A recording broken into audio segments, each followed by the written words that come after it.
It's time now on KROS for Financial Focus, brought to you by NelsonCorp Wealth Management. The opinions voiced in this show are for general information only and are not intended to provide specific advice or recommendations for any individual. Any indices mentioned are unmanaged and cannot be invested into directly. Registered representative, securities offered through Cambridge Investment Research Incorporated, a broker-dealer, member FINRA, SIPC. Investment advisor representative, Cambridge Investment Research Advisors Incorporated. A registered investment advisor, Cambridge and NelsonCorp Wealth Management are not affiliated. Cambridge does not offer tax advice. Now here's today's Financial Focus program. Oh, real pleasure to have in studio with us today Dave Nelson. He couldn't make it on the first Wednesday, yes. So here he is on the third Wednesday. Sorry about that, folks. That's all sorry, right. Gary, yes. That's all right. Great to have you. And now, thanks. Your father just recently had a milestone birthday. He did, yes. Turned 90. Had a little gathering as far as, I say little gathering, 76 of us, family members got together as far as up at Rastrelli's, and they did such a wonderful job. We had a wonderful day. All the, the normal goodies as far as up there, the pizza and the pasta, and it was just it was a really good time. And yeah, he's 90, mentally pretty decent shape. Physically, the body isn't what it used to be. I kind of describe it as 80% as far as the mental capacity would be my best guesstimate, and physically probably 20% of where he'd like to be. But yeah, it's quite an accomplishment. Mom's 87, Dad's 90. It's people say good bloodlines. We'll see about that as far as this guy. So you got that going for I'm doing what I can as far as to try to stay fit, whatever. But you never know. So anyway, you come from a pretty good sized family. And I would imagine with the grandchildren, I would imagine there's great grandchildren as well. Yeah. It was really nice. Again, 76 of us, and we had 3 that were missing. Almost everybody else made it.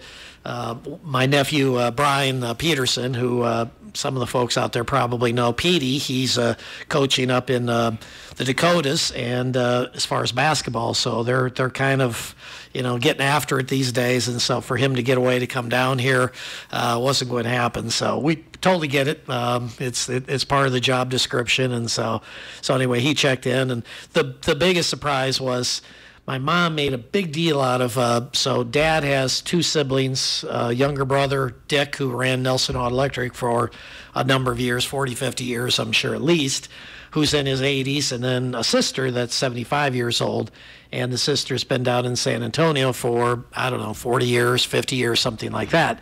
And anyway, she popped up here, and my mom was making a big point that at 2 o'clock we got to get on the phone, and we're going to call from the party as far as to talk to Aunt Vicky, and she's going to wish Dad a happy birthday, whatever. Well, I walk in as far as with Dad, and out she pops, and he was just so pleasantly surprised. Mom was shocked. I was shocked when I saw her, an hour prior to that, but anyway, Dad, it was probably the most moving part of it. The kids, the grandkids, all this was really special, but the big surprise, somebody he hadn't seen in over 20 years made her way up here. So it was really, really a special moment as far as for him and I think the entire place. Well, that is great. I did not realize Dick Nelson was his brother. Yeah, exactly. Yes, yeah. It's, I called on Nelson Auto Electric, and I never put the two together. Yes, that's the brother. Yeah, Dick, great guy. I mean, so handy and still just active as can be. You'd never guess he's in his mid-80s, but yeah, he's chugging along and doing great. And Dad went in the military, came back, and the place was kind of, I guess I would say, full because Dick was working with Grandpa, and they just didn't need extra heads necessarily. So he went down the path and started working with DuPont back in the day. Worked there for 44 years, I think it was, 45 years, something like that. So anyway, yeah, that's the family. And Mom was the travel agent. I hear that from people occasionally as far as, I used to travel with your mom, and some are kind of surprised when they'd hear that, oh, that's your mom, huh?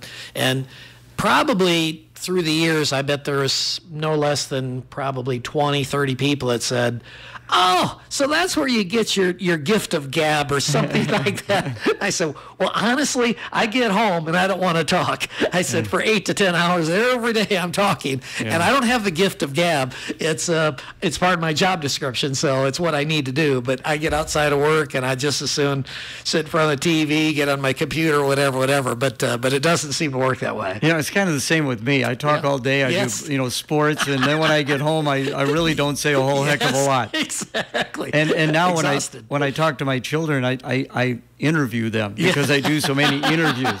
It's more of an interview than a conversation. That's good. Nothing wrong with that. You, of course, last year fell in love with the Iowa women's basketball program, and you were out there Sunday. Boy, what a thrill. I mean, if folks aren't aware, the Iowa women basketball team played at Kinnick Field, which is the football field for the University of Iowa.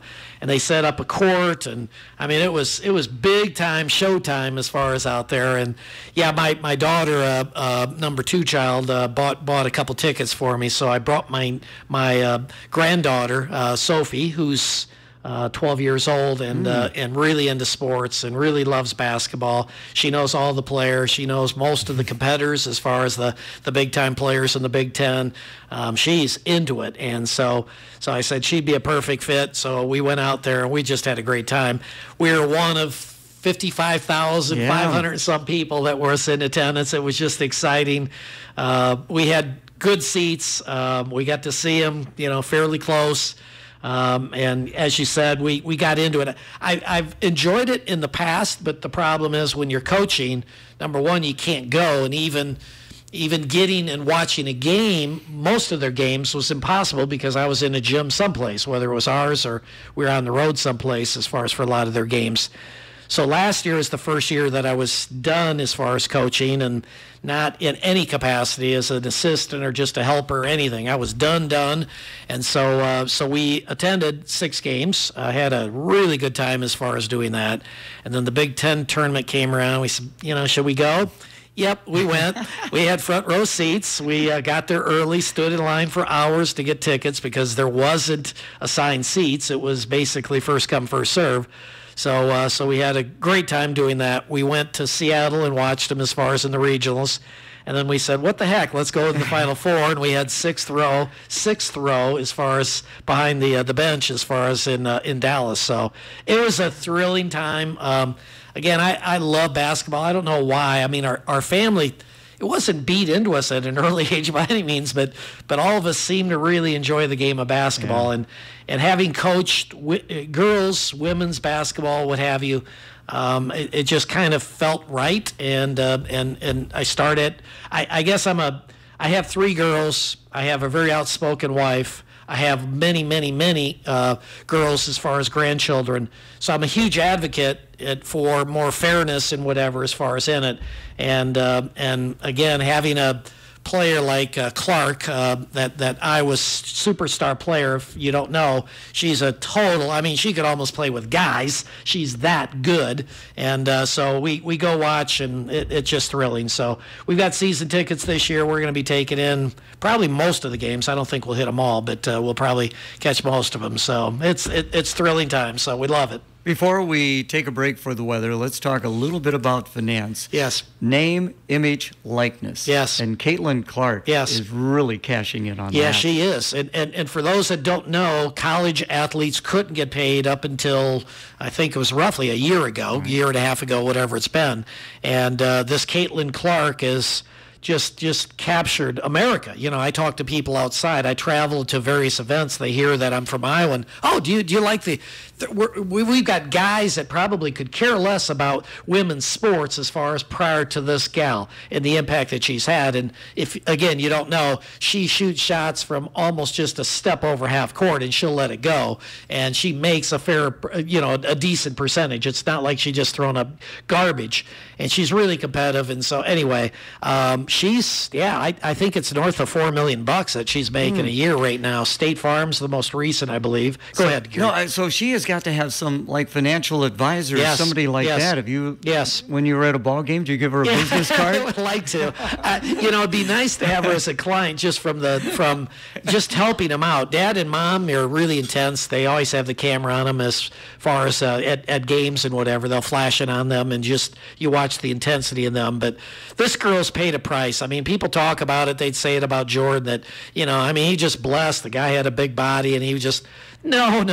You don't understand the sacrifices that these people go through to get to this level. And she has certainly paid the price. And, we would love to have her. I just hope that she's, being taken care of by the people that are working with her, that they're doing it right. And I hope that the people around her, and I don't know if she has an agent or not, I suspect she does. Sometimes you see situations like this where it's apparent, but I don't think she has that in her situation. So hopefully they're taking good care of her. I know we've talked about this in the past with athletes and money, and it really can be a problem for some of them. It is. And, again, we're firsthand as far as football players, NFL football players, we've seen some of the destruction there as far as without good mentoring. It's not that these people aren't bright. It's just that they've never dealt with it. And you get a lot of money in a very short period of time. And so making good decisions with it is really important. And the problem that many of them face is that they kind of growing up, all their buddies were competing as well, and this was the lucky one that made it. This was the one that made it, I should say, and they feel indebted to some of their pals. And we've had some that have 33, 34 different phone bills that they pay per month as far as for their pals. So anyway. Hard to believe. Check of the weather now, brought to you by Awesome Car Wash. We're going to see clouds increase throughout the day. Still going to be warm and a little on the breezy side. We'll expect some scattered showers by this afternoon with highs near 67. Clouds and even a few showers continue tonight, and will drop to 50 degrees. With your WQAD Storm Track 8 forecast, I'm meteorologist Andrew Stutzky. Right now we see some sunshine out there, 52 degrees. Our update brought to you by Awesome Car Wash. Awesome Car Wash is now offering a new awesome ceramic shine wash level. The new ceramic sealant provides better UV protection, less ability for mud and grime to stick, better beading of water, longer protection between washes, and it looks great. Get it today. The new ceramic sealant at Awesome Car Wash across from Purina on Manufacturing Drive in Clinton. It's awesome, baby! Again, continuing with Dave Nelson to the bottom of the hour, we were just talking during the break about someone just won the Powerball. One individual over $1 billion. Now, I play the Powerball, but when it gets that big, I'm a little hesitant to play because I wouldn't know how to handle it. Sure. Well, most people won't, and for somebody to say that they'd absolutely make the best decisions, you don't know until you're there. But I will say this, that their lives are turned upside down, and most likely they will be very unhappy people as far as with it. They think they'll be happy, and financially they'll be happy very short term. But the amount of problems that come along with that, you look at it, where did we top out? Was it 1.5? Yeah, something like that, over $1 billion. Okay, so $1.5 billion, and the payout was, I think, somewhere, which everybody takes as far as the lump sum. And I think that was like 600 or 700 million. And then you carve that in half because of federal income tax, and I think this one was California, wasn't it? Yes. So that's 14% out there plus 42, so it's more than half that's thrown out the window in the form of income taxes. So that person's sitting with, sounds like $1 billion. It's not $1 billion. It's probably closer to 250 million net numbers as far as what they get. And then each year, whatever earnings there are on that block of money, there's going to be taxes as far as paid. But it's every person on the planet is going to be, asking them for money and putting up the shields. They'll have to move. They'll have to have security. They'll have to have. I mean, it's just there's a lot of stuff that comes along with it. Again, people can say what they want, and I've played the Powerball. I played that a couple different times. I'm always hesitant. again, the industry that I'm in, it's kind of like a priest. They have to be real careful in what they do and don't do. I feel like I'm the same in many ways, that you got to be careful. Yeah. You'll never find me in a casino. So anyway, so that's the backdrop. I was buying a ticket. This was probably 5 years ago.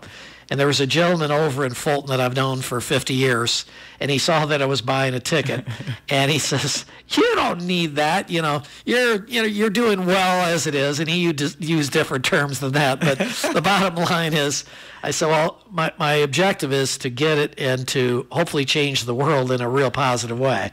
I would not take one penny. I've already got it all mapped out in my mind as far as what takes place. It goes into a donor advised fund, which is a fancy way of saying go into charity. And then the money's doled out over the next 100 years as far as the income and whatever from that. And again, selfishly, I would, the lion's share of it would make its way back into this community. Clinton's treated me well. I've lived here pretty much my whole life. That's what would happen. Now, most people aren't going to do that. So they're going to have the stress of people jabbing them for money, and you've got enough. I'm in this crisis. I need some money. Blah blah blah blah blah. Mm-hmm. And some of them will be legitimate, and many of them won't. And so it's a fun idea. It's not so fun probably living through it. Don't get me wrong. I've never lived through that type of experience, but I think the answer is to make a difference in the world. We tell people all the time that money is either a blessing or a curse, and there's no middle ground. And I truly believe that. I mean, we've seen people as far as with lots of money that are miserable, and then we've seen people with lots of money. We've got a person that we're currently in the early stages of working with that's in Wyoming, and this guy's a billionaire, and the bottom line is, and he has $1 billion. It's not $1 billion like the lotto that turns into $250 million because of taxes, etc. He has $1 billion, and he is one of the happiest people that I've ever been around. But whether he had $1 billion or whether he had, $100 million, I'm guessing his life would be exactly the same. Most people can't say that. So. And people that don't have money, oftentimes are unhappy, but I've seen people that don't have money that are very happy. So I think it comes back to the mental state that you find yourself in, and we try to help coach people as far as in that regard and try to help prepare them as far as like family members that are going to be inheriting a fair amount of money. We did it this last Friday at 7 p.m., we've got a client out south of Iowa City that's north of $100 million as far as net worth, and we've got the 2 children that will be at some point inheriting a whole bunch of that money, and we're coaching them as far as on the phone through a Zoom call. And it's important. And again, remember, it's a blessing or a curse. And most people say, I'll take my chances with the blessing side. Give me a whole bunch of money and I'll see. But again, there's a lot of people that have lots of money that are unhappy, I guess is the conclusion. Again, visiting with Dave Nelson now. Were you wearing black when you were talking to these people? Yes. We had talked about that before. Yes, exactly. Because you got to play the bad guy sometimes. Yes, exactly. And again, parents don't oftentimes want to do that. Parents oftentimes don't know the importance of doing that because they don't realize. Like this gal, she said it's like monopoly money. She says it doesn't even feel real. So it's a husband and wife, but she's the one that made it, so that's why I reference her. But anyway, it doesn't feel like it's really their money. And again, in some ways it isn't because it's in a privately held company. It's not like they can convert it into liquid cash, tomorrow. But over a 5-year period of time, they'll be able to liquidate and be sitting on a fair amount of money. But it's not a part of the job that I really necessarily enjoy. Don't get me wrong, but it's a really important part of as we tell the kids, oftentimes we say that, we work for mom and dad, we don't work for you. And the bottom line is that this is the plan we put together, and notice we didn't ask your permission. This is what we decided that's best for them, and ultimately you're coming into some cash, and the bottom line is we want to make sure that you're going to make good decisions with it, and we're starting the process now so that we can test you. And so, again, they may not like that, but the bottom line, that's exactly what takes place. Well, I would think not. My goodness gracious, that would be difficult. And again, if you look at it from the kid's perspective, in this situation, there's $10 million of insurance. We know, and for those that don't know, life insurance, if you own it yourself, it's included in your estate when you die. Subsequently, you may not get the full amount. The beneficiary may not get the full amount. So in this situation, we set up what's called a special type of trust that owns it. So the kids each are coming into $5 million from that. We know that for a fact. That is an irrevocable decision. It's the rest of the money that we're now testing them as far as on. And so we've gifted some money as far as to the kids. We're coaching them as far as how to invest it. We're making sure that they're putting money into their own retirement plan, even though they won't need that because there's going to be enough other money, all likelihood. But we want to make sure that people understand. And then it's just trying to drill down to say, do you really understand how lucky you are? And do you realize how many people are out there that aren't that lucky? And so a percentage is part of the deal as well.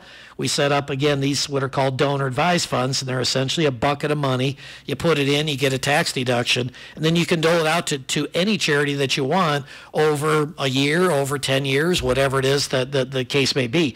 So we're testing them as far as that regard as well. And I say I'm giving the client the advice, and ultimately it's their manner and how they handle it and the decisions they make based on how the kids react. It's not my money, it's their money, but we're just giving them advice as far as what we think from other people's experiences. Never forget this quote, folks. It's really helped me a lot, and it's, I think, applicable certainly in this situation, and that is that fools learn from their own mistakes, and it's much cheaper to learn from other people's mistakes. So we try to emphasize that to people. It's true. We try to give them real-life type experience from other individuals, and hopefully that they can make good decisions with their money. Again, visiting with Dave Nelson down to about the last 3 minutes or so of the program. So we're getting toward the end of the year. What do people really need to be looking at right now, Dave? I think the big thing for most individuals is if they own mutual funds, what type of distributions, capital gain distributions, are they going to be receiving?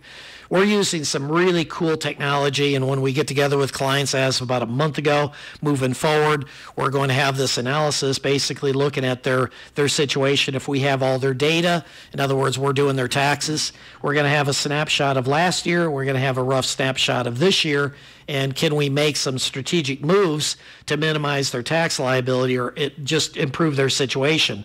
And we've never had anything like this. This, again, comes back to the importance of this relationship on the accounting side, having that data to be able to help people make better informed decisions. Because a lot of people, I think, are going to find out the hard way. This year started out, things were pretty good. And if you're in mutual funds, chances are the mutual fund team, the managers of that portfolio, probably were doing some shaking and baking, which is a fancy way of saying they probably were buying and selling a whole bunch of stuff internally.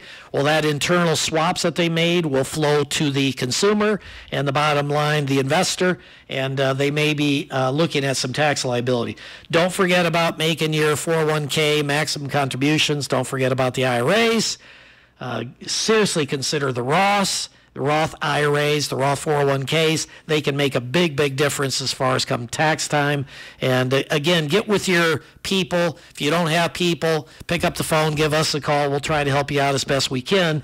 But again, it comes down to take-home pay. It's not just the gross rate of return that you made. It's what you get to keep that matters. And so we spend a lot of time talking and discussing tax situations with people and how to improve their situation best we can. And one final thing, of course, we are nearing the holidays, and I know you folks at NelsonCorp Wealth Management are so generous at this time of year. The big box is out, folks, so stop by, drop the gifts by. We're going to be matching. We're going to be doing a whole bunch of stuff.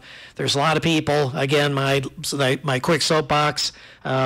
There's a lot of people in need out there, kids that don't have what we have growing up, and we want to make a difference, and we hope that you'll participate and help us as far as to make some lives a little bit better for those individuals out there. All right, great to see you. We'll see you again in a couple of weeks on All Saints Day, November 1st. Sounds Talk good. to you then. Thank you, Gary.